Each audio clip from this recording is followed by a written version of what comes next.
although Nuremberg is a feature of living memory, there are people alive today, many of them, who were around to see that trial and its aftermath.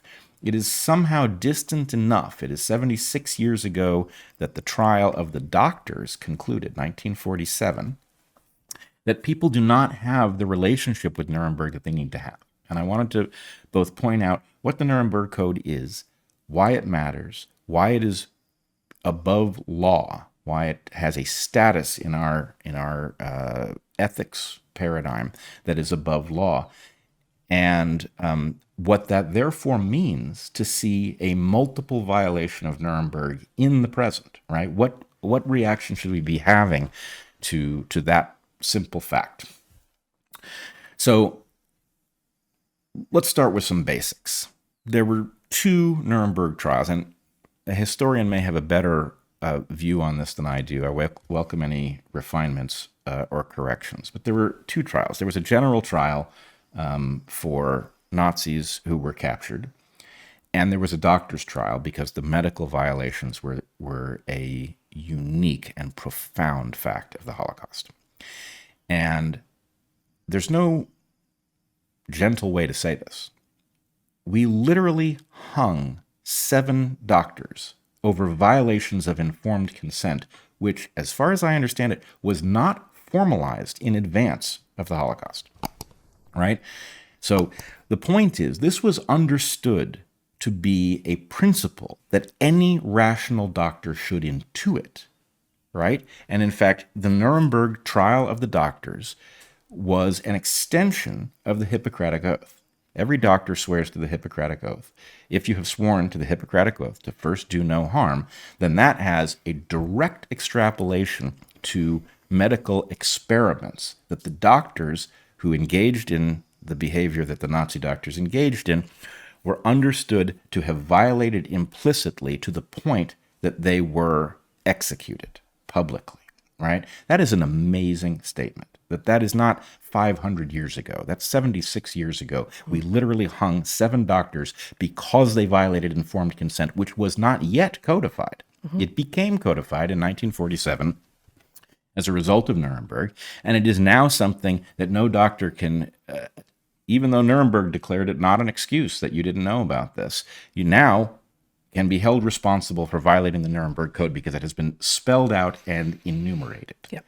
There's even less reason to imagine that you can escape culpability now, post-Nuremberg. Nuremberg was specifically predicated on the Hippocratic Oath, this principle that goes back a couple thousand years in medicine, that one should first do no harm, which is, of course, easy to say, and then in practice, obviously a surgeon does harm, so it means something like do not net harm or do not foreseeable net harm or something like that. Yeah, you can't take an instantaneous measure of at no point inflict something that could be harmful. That can't be what it means. Yeah. And so it does require the ability for doctors to make decisions, right, and to take risks. Which is also why it is an oath and not a rule. Yeah. Right?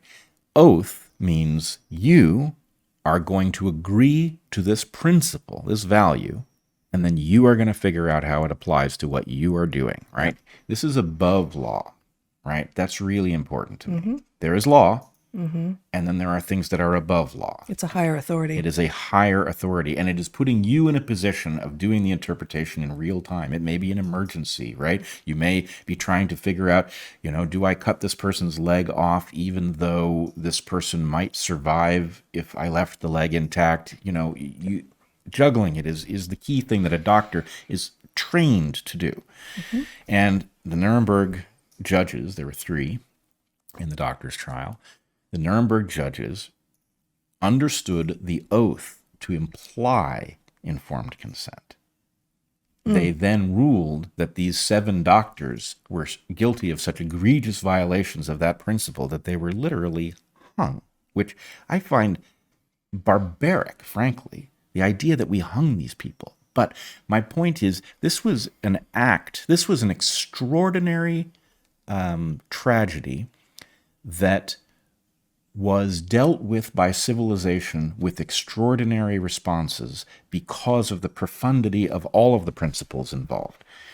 And to find ourselves in the 2020s casually facing violations of those very same principles, and the deeper you dig, the more obvious it becomes how many violations there are. I thought it was 2. Informed consent. We didn't consent because we were mandated, and we weren't informed because they shut down the free exchange of ideas. That's 2 violations. But then I looked at all the sub-provisions in the Nuremberg Code. In the Nuremberg Code. And it's stunning. Yeah, you want to put that up? And actually, I'm going to read the first paragraph, and then we can quickly just look at some of these, and you'll spot immediately how COVID maps onto this thing. It's incredible. So the Nuremberg Code, Provision 1. So just what you're showing here is an article, a review 50 years after the Nuremberg Code, published in the New England Journal of Medicine, in which a piece from the original code is published. Yes, the original code is republished, And that's what we're seeing right now. And then there's historical context presented. The voluntary consent of the human subject is absolutely essential, period. This means that the person involved should have legal capacity to give consent, should be so situated as to be able to exercise free power of choice without the intervention of any element of force, fraud, deceit, duress, overreaching, or other ulterior form of constraint or coercion. So if you think the mandates don't violate this because they didn't carry the force of law, they were certainly coercive. It continues, and should have sufficient knowledge and comprehension of the elements of the subject matter involved to enable him to make an understanding and enlightened decision. This latter element requires that before the acceptance of an affirmative decision by the experimental subject, there should be made known to him the nature, duration, and purpose of the experiment, the method and means by which it is to be conducted, all inconveniences and hazards reasonably to be expected, and the effects upon his health or person which may possibly come from this participation in the experiment. The duty and responsibility for ascertaining the quality of the consent rests upon each individual who initiates, directs, or engages in the experiment. That is not the subjects. It is the personal duty and responsibility which may not be delegated to another with impunity. And that last phrase is interesting. It may not be delegated to someone who cannot be punished. That's what that means, right? Pfizer was immunized. It cannot be punished. It cannot have delegated to it the responsibility for informed consent, which it then falls down on and is somehow immune to being prosecuted. That is not acceptable according to the Nuremberg Code, which I find amazing. This is so clear, right? When mapped onto COVID, the mandates for these experimental treatments is absolutely unforgivable.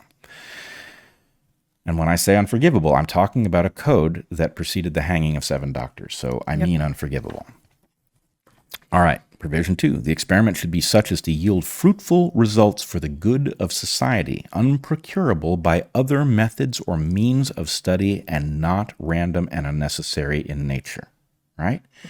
The experiment has to be justified on the basis that harm done would be in the service of a greater good. That's what that means. So, and this second item in the Nuremberg Code, that the experiment should be unprocurable by other methods or means of study, maps very neatly on to the conditions for which you can get granted an EUA. Absolutely. An emergency use authorization, which, as we discussed in, it's going to be early 2021, with regard to the suppression of the use of ivermectin in the treatment of COVID, it was necessary that there be no other treatment for COVID that was available, else Pfizer and Moderna could not have gotten EUAs for these experimental treatments that they cleverly, sneakily, falsely called vaccines.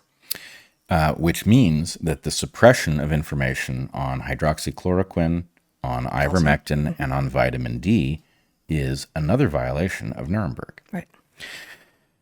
All right. 3, the experiment should be so designed and based on the results of animal experimentation and a knowledge of the natural history of the disease and other problem under study that the anticipated results will justify the performance of the experiment. So they obscured the natural history of the disease itself, and they could not possibly have appropriately used animals in the testing. Well, it's interesting, actually. So this 3 here reminds me a little bit of our Constitution. Nuremberg Code is obviously much younger than the American Constitution, but there are places, and we've talked about this a lot, there are places in the American Constitution that, as amazing and forward-thinking and brilliant as our founding fathers of this country were, they could not have foreseen some of the technological advances that were to come hundreds of years in the future. This phrase, that the experiment should be based on the results, should include a knowledge of the natural history of the disease, belies the fact that they could not foresee that we might, at some point in the future, be creating frankenviruses, right? Yep. And so, fully aside from they're obscuring, they're still claiming this is zoonotic origin, they're still looking for, stuff in the animal market, all of this, it's actually not going to be possible. 3 won't be possible in a world that has already allowed the kind of gain-of-function research that almost certainly produced SARS-CoV-2 in the first place. Or at the very least. Which least, means that the research might be understood to be itself in violation of Nuremberg. That's a good point. And at the very least, it is an absolute obligation not to obscure the origin because, as we said here on Dark Horse, what I have heard nowhere else, that what was done, the protocols that were deployed that created the virus have implications for how you might expect it to evolve downstream and what you might want to do to treat it and prevent it.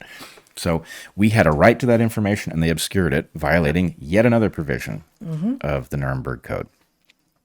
4, the experiment should be so conducted as to avoid all unnecessary physical and mental suffering and injury.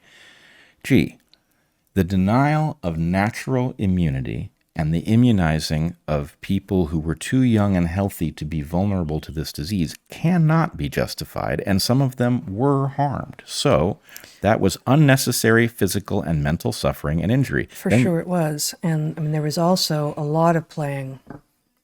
So much of what was accomplished was done through sleights of language, in fact, right? And so, call it a vaccine. You're not an anti-vaxxer, are you? Well, what if I say, among other things, that my objection to that is that thing that you're calling a vaccine isn't a vaccine? No, it's a vaccine. We said it was. And so it was also experimental in nature. It was brand new. And this mRNA technology, as we've talked about extensively, as many people have, was brand new. And up until that point, there had not been any successful research in humans, and there hadn't been for this product either, but we just kind of threw the dice, and it wasn't ever called to us, those who were told we must take this thing, an experiment. And so the language of Nuremberg is an experiment. What it has been recognized as is an experimental treatment, right? And we will get later at the end of the hour to other sort of squidgy words that are used to obscure that fact. But you can call it anything you want, and it doesn't change the fact that you were experimenting on humans with this treatment that was called a vaccine. Not only that, but because of the way that this was accelerated and then deployed globally, you were dealing with, I think it is phase 4, right? There are three of the safety trials. So it was in clinical trials, right? That is to say, in release of the stuff into use in the public, there is then the intense monitoring of signals of adverse events, right? That is understood formally as part of an experiment. And in this case, what I've said before is this was an experiment in every way but one, which is that we did not seek to collect the data that would have made it a valid scientific experiment, immoral, but at least scientifically valid. But if you're going to obscure the evidence of a harm, then you're deliberately not looking at the results of the experiment you're running. And then, of course, unnecessary physical and mental suffering and injury. What the hell? The gaslighting of the injured is to me, the most jaw-dropping fact of the whole thing, right? That you would take people, especially people, Maddie DeGarry, a child who participated in your safety trial because she wanted to do her part to address COVID, is gravely injured, and then you pretend that she's not, that she's faking? Like, what kind of diabolical monster would you have to be to do that, right? And yet, we saw it across the board. They're still gaslighting the injured, and that is unnecessary physical and mental suffering and injury as outlined in Provision 4 of the Nuremberg Code, which, again, we hung 7 doctors over. So I guess at some level, I wonder, I do think I was naive as a child to think that never again was important and necessary, but it would never really happen here.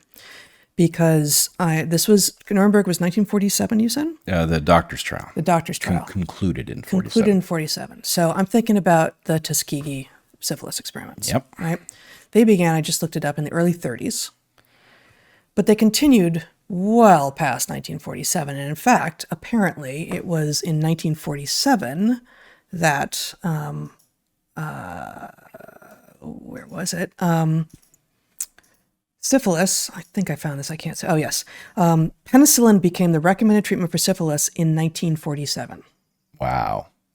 Same year as the doctor's trial, the Nuremberg Code became reified. So Nuremberg happens, and syphilis becomes the recommended treatment for syphilis the same year. Penicillin. Penicillin becomes the, what did I say? Syphilis. Doesn't work. No, it really doesn't. Okay, so let's start over. The Nuremberg Code becomes reified, and penicillin becomes the understood to be an effective treatment against syphilis, both in 1947, 15 years into the diabolical Tuskegee experiments, in which Southern black men are allowed to get sick and die from syphilis, and deliberately not treated not treated and not told. And it is such an obvious example of a lack of informed consent that it is the thing that everyone has some recognition of. Tuskegee, brings up that, these experiments just the way Nuremberg brings up the code, even though Tuskegee and Nuremberg are places that presumably other people live in and, would like to be recognized for other things. But so the Tuskegee experiments continued for decades. Into like the 70s, am I right? Decades, early 70s, I believe, after both the Nuremberg Code and there is a known, simple, powerful antibiotic that does treat the very thing. So given that, why are we in fact surprised? Well, that Nuremberg was violated perhaps across every single tenet during COVID? Here's why. Okay. I have never heard anyone defend Tuskegee. Right. Okay. I've never heard it. Okay, but so it ended, and I don't know exactly, like early 70s, so 50 years ago, right? Yep. 50 years from now. Well, that's my point. 50 years from now, if we haven't managed to disappear ourselves from the planet, 50 years from now, the prediction is no one will be defending what happened here. That is exactly right? what No one I'm will be saying. defending it. And the vast majority of people who were gleefully shaming those of us who were trying to speak up for science and for truth and for humanity, they will have either largely died or have pretended they will have pretended that wasn't really their position. They will talk about how honorable and upstanding they were in fighting the fight when they are absolutely lying. Like, no one will acknowledge 50 years from now, just as no one acknowledges now, 50 years after Tuskegee ends, that they were kind of involved and thought it was okay. Right. I would just point out in passing, Claire Lehman returned to Twitter after having stormed off months ago, and said nothing of having been wrong or anything like that. And so anyway, it will be interesting to see if she owns up. But I think my point, nobody defends Tuskegee. Your point, which I think is exactly correct, in the end, nobody's going to be able to defend this either, because it's equally obvious how diabolical it is. Yep. But in the present, At the moment, people are gleefully still standing by their... I don't even know what it is. I was going to say some nasty things. So people are still interested in shaming and destroying the careers of people who said, no, I'm actually going to think about this scientifically. And even if that's not who you were, if you just said, I'm an individual with bodily autonomy and agency and informed consent, remember that, I'm not doing it. People lost jobs, people lost families, people lost... We were demonized. We were literally demonized, and we are still being, I mean, our YouTube channel, still demonetized, right? It's part of why we're here. We clearly have thumbs on the scale in multiple platforms. So this is taking place in the present. It's not even the recent past. Okay, I'll just continue these just so we've done them all. 5, no experiment should be conducted where there is an a priori reason to believe that death or disabling injury will result, except perhaps in those experiments where the experimental physician also serve as subjects. Now, this one we don't know, but I will eat the hat of your choosing if Anthony Fauci took the mRNA vaccine, and I know he will claim that he did, and he will claim that there is proof, but my sense is we know that he must have known how dangerous that was and how useless it was, and therefore he would have been a fool to take it. But I believe that a sensu lato reading of number 5 here, that is to say a broad and generous reading of what the intent is that if you don't know that death or disabling injury could occur because you didn't bother to look for that evidence, that is also a non-starter. That is also a breach of the Nuremberg Code. And what we know from a piece of video released from somewhere in the European Union, I think in late 2022, early 2023, is a Pfizer exec being asked by I don't remember the specifics. Maybe a Danish politician. Yeah. Who asked for what they had found about death and injury, and the Pfizer exec said, "Yeah, we didn't look. We didn't." This is where the phrase "speed of science" comes from. In that weird non-denial. We were working at the speed of science. What could you do?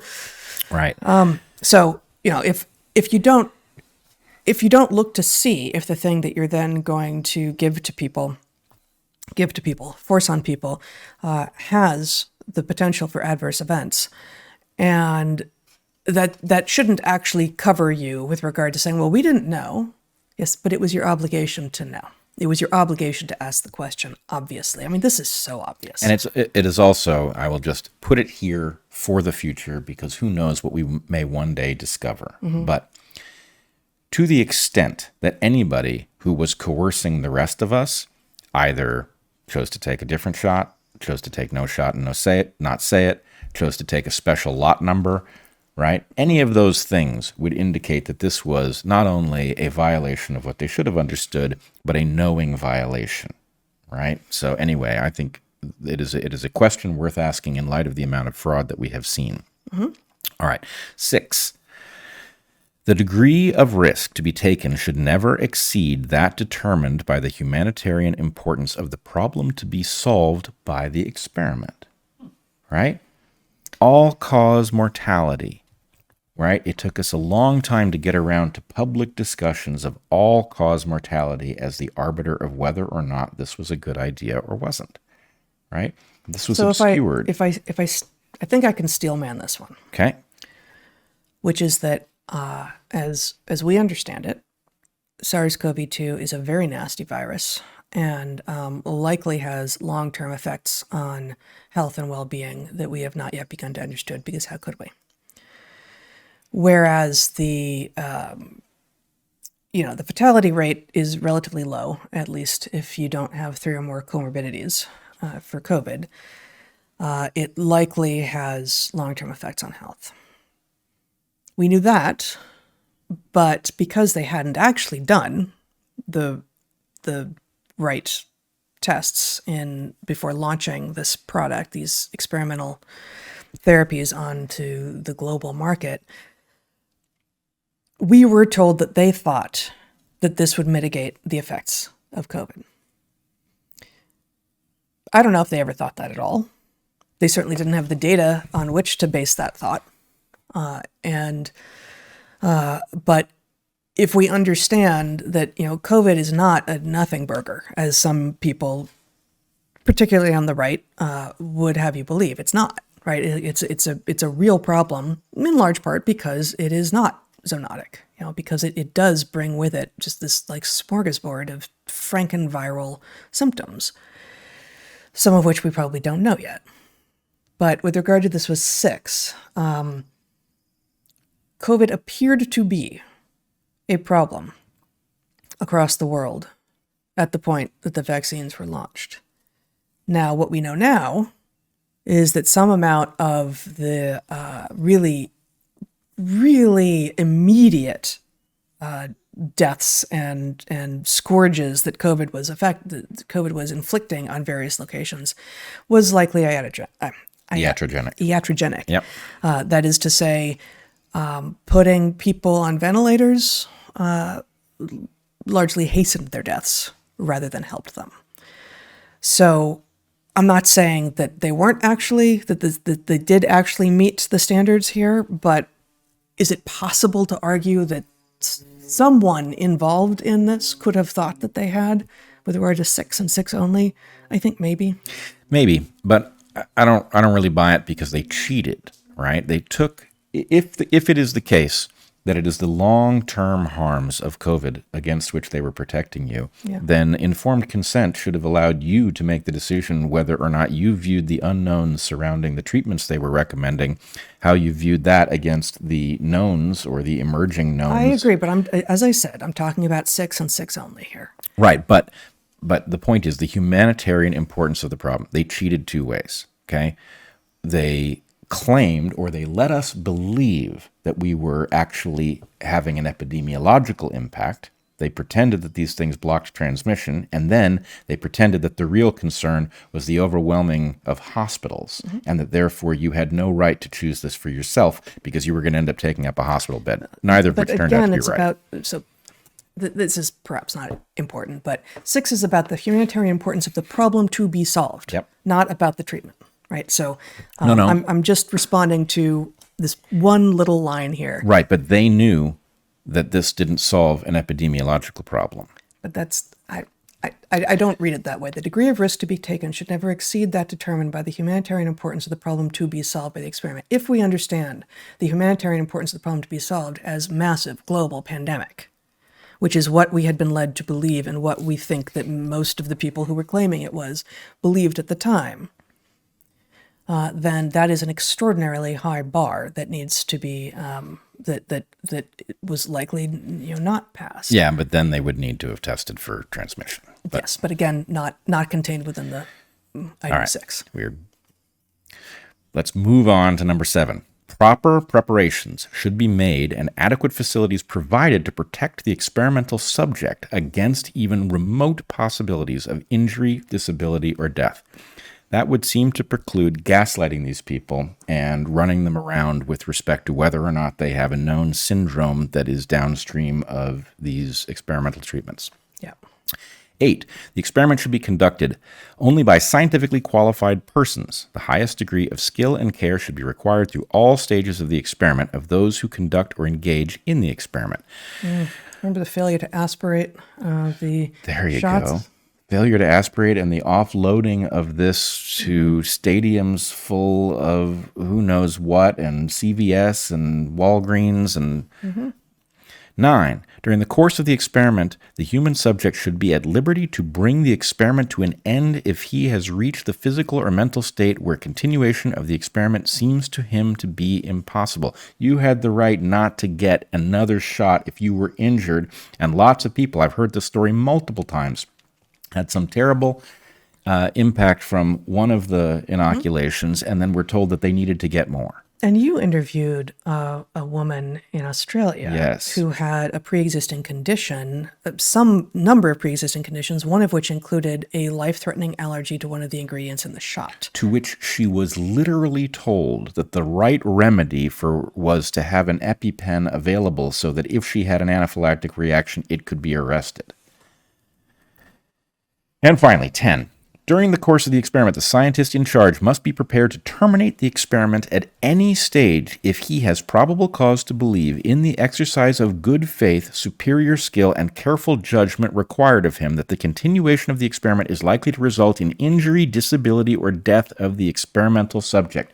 We are still injecting people with these. We are still injecting young, healthy people with these. Yep. So in fact, yep.